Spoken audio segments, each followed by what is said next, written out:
Hello, and thank you for joining us for another pre-concert talk for one of our Soundwaves performances. I'm Ed Parsons, General Manager of the Florida Orchestra. With us, we have our music director, Michael Francis. Hello, this is a very special concert. Very intimate and beautiful and uplifting arrangement of Mahler's glorious Fourth Symphony. Yes, and this arrangement is by Klaus Simon.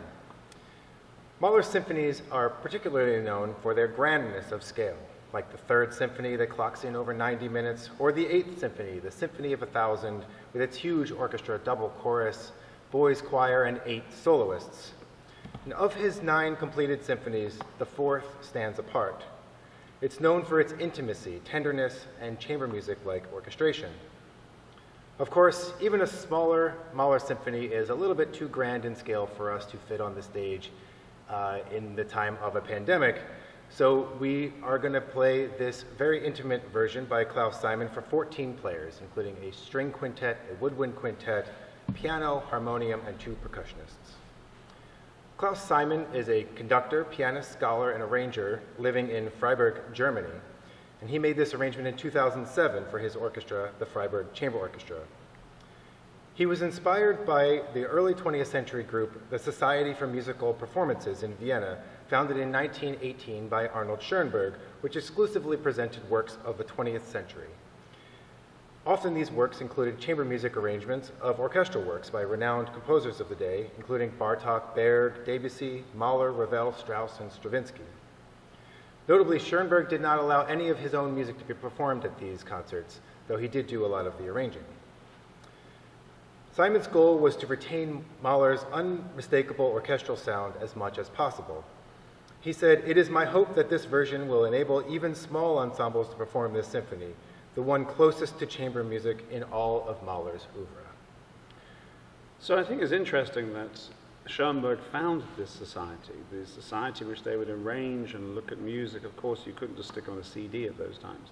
But in 1918, when the Spanish flu and the pandemic was sweeping through Europe, decimating populations when they're still trying to recover from the war, the fact that this was one of the things they wanted to do was to get together and make music, that civilizing, deep conversation that is both with words, as we speak about the music, but also without words, as you say the things that you can't say with words through music. Where words fail, music speaks, after all. And so I find that very touching, and I really wanted to bring this here during this time. It's a wonderful arrangement. I've conducted it before, and it somehow distills the essence of Mahler's intimate symphony into its crystallized pure form. The very beginning we hear the music and it sounds absolutely like the symphony. Then we hear the bells ringing, and this is music of his childhood. This is a deliberately nostalgic music. There's a simplicity to it. It almost feels like we're in winter, but is it winter with snow and all the wonderful things, or is it winter because of something chilling in the air? Well, that's for you to decide. Here's how it sounds.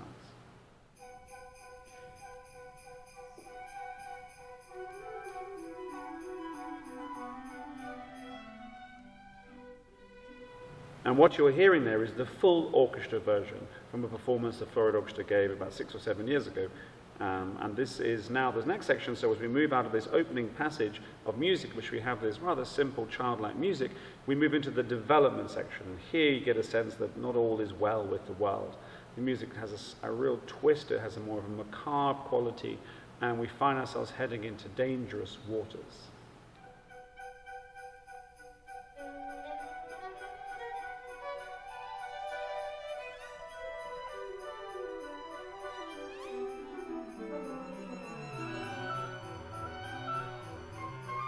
But just as we think we're heading into this dark territory, he gives us this glorious theme, and it's called the Paradise theme. It is this glimpse of the afterlife. And that is something which is very important in this symphony, is the metaphysical nature of our existence. Mahler always used that phrase, a symphony should be like the world, should be like the universe. It should encapsulate all of our understanding. And at the time in which this was written, around the turn of the century, there was, of course, a tremendous change in intellectual understanding of who we are as people. Think of what Freud was doing, what Darwin was doing, and all the work that was going on within Vienna, the artwork, Gustav Klimt, and all the writing. It was an extraordinary time of human development. And Mahler's music was absolutely at the forefront of that. And as a prominent conductor in Vienna, as one of the most famous musicians, he was far more famous as a conductor than he was as a composer during his lifetime. He was acutely aware with his finger on the intellectual pulse. Indeed, there's a famous interview of him on Freud's couch. And that was an interesting thing to find out. But this music gives us a glimpse of the other realms.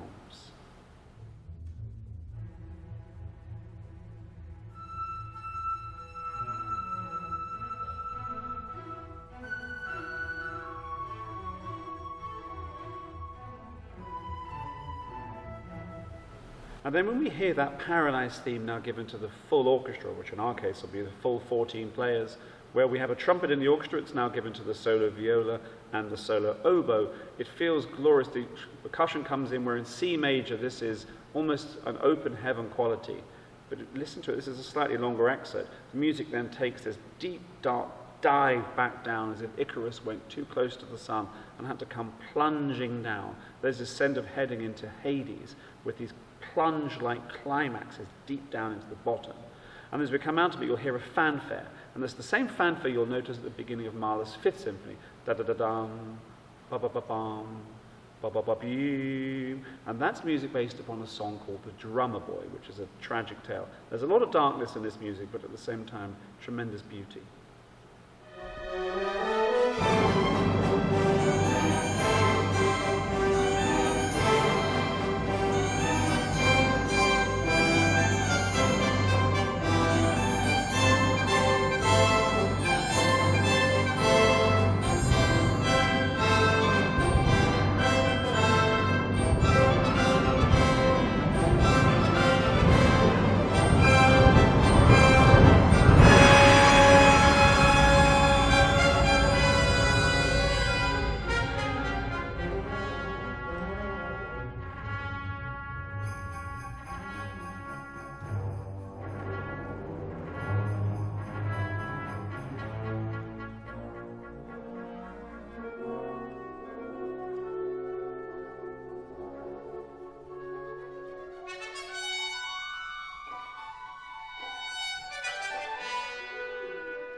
But fundamentally, the first movement is a very optimistic, light, nostalgic, wonderful idea, a reminiscence of a childhood that he wished he had, perhaps is a better way of saying than the one that he did have.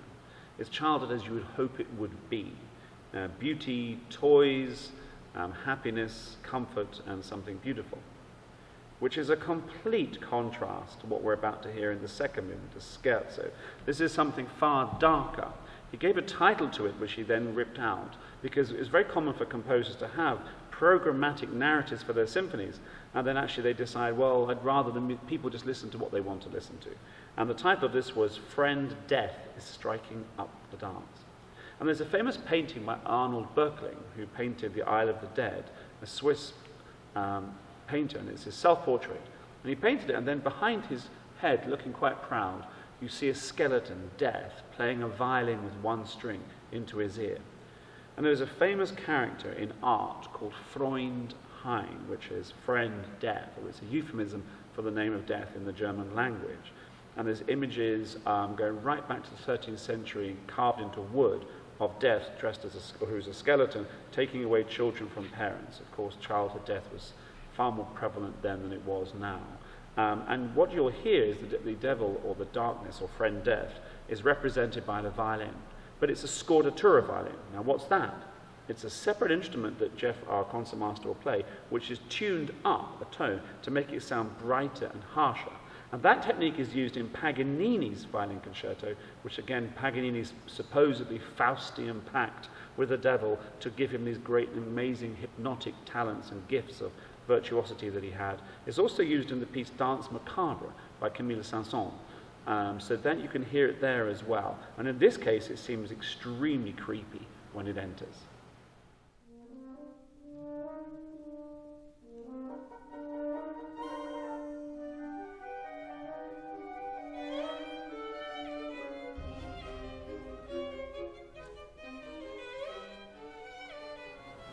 There's also something else which is slightly more sinister in this, and this goes back to an issue that was going on at the time it was written, which is a real prevalence of dangerous anti-Semitism. And this idea of the Jewish figure, sort of a bad Jewish figure, taking away the Christian children. And this was existent in both in myth, in art, but also people were being falsely accused at that time in the press. And actually, when Mahler would stand on the podium, because of his Jewish heritage, he would at times be hissed and booed. Perhaps one of the reasons for his Christian conversion to Catholicism. So there's a dark element to it, which is also something far more sinister underneath. This is effectively a scherzo. So you have a scherzo, the dark section, you have a trio, which is contrasting. And here in the trio, we find the music feels far lighter, as if even though we're in the scene of death, perhaps death is actually better than the world we're in. Perhaps to actually be asleep in heaven is superior than to being stuck here on earth alive and then being polluted by losing childhood and moving into adulthood. These are the deep things that Mahler talks about in his music. It is music of amazing existential quality.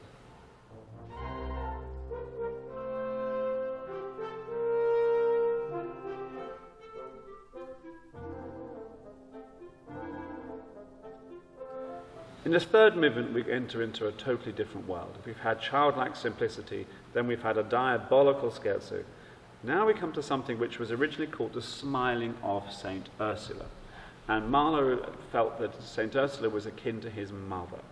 There was this idea, he said, that she reminded him of his mother because his mother, despite all of the pain that she had in her life, was always cheerful, always smiling, putting on a brave face, always encouraging, laughing through her grief. She lost a lot of her children through various sicknesses. Mahler, lots of brothers and sisters passed, and of course friends in the villages where he was from. It was a sadly common sight to see small coffins. But in this music, the mother is not only sucking up her pain, but she's emitting this peace. And you sense it straight away in the music. There's a bell-like quality to the double bass and piano writing here. And there's a long, effortless, ironic, I can't say that word, effortless cantilena melody that just sweeps us into this tremendously peaceful and rather stoic world.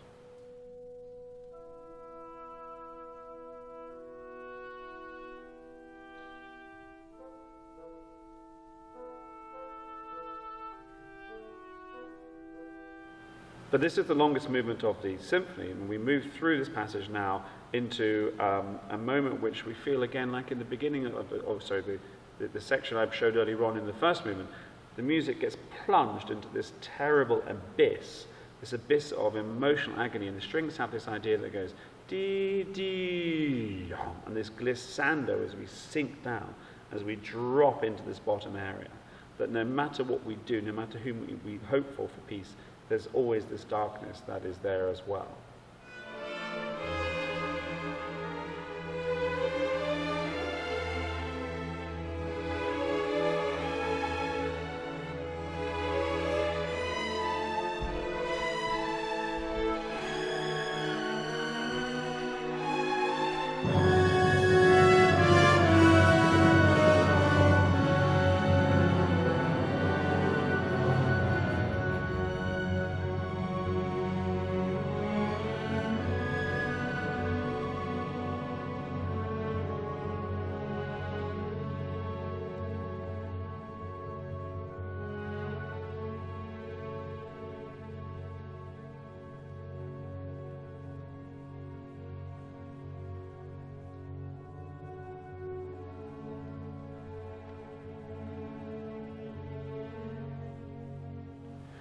Towards the end of this long third movement, this exquisite contrast of glorious peace and human weakness, there's a moment in which the heavens seem to open, the paradise theme appears, the whole orchestra blasts forward, and there's usually that tradition at that moment where our soloist, our singer, will enter. This is an intoning of heavenly music, rapturous, glorious, and optimistic.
The fourth movement is based upon a song cycle called This Heavenly Life. And in it you'll notice a lot of the words which we'll have up on the screen for you as we perform it are now, this is now a soprano who has entered into the fray and are about heaven. And it's the idea that we are now in heaven. And of course a child, when they're in heaven, likes to think of food. And because child starvation was a common thing, perhaps that also meant that the idea of just food on tap is the most glorious thing. So the words are really beautiful, very innocent, speaking of asparagus and fish and all the wonderful things that you can eat. There is a hint of darkness that you'll notice when he talks about Herod and the lamb, but generally speaking, it is the idea of a great feast, of great beauty. And when the soprano starts singing, there's this lightness to it all, that we feel like we're in an innocent song.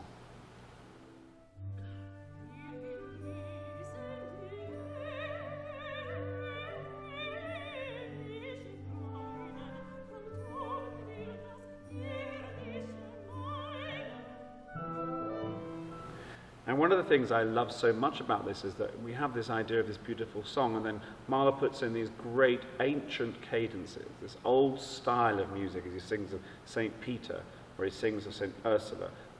And it's just so touching how this music always seems to repeat at the end of the various strophes of the song.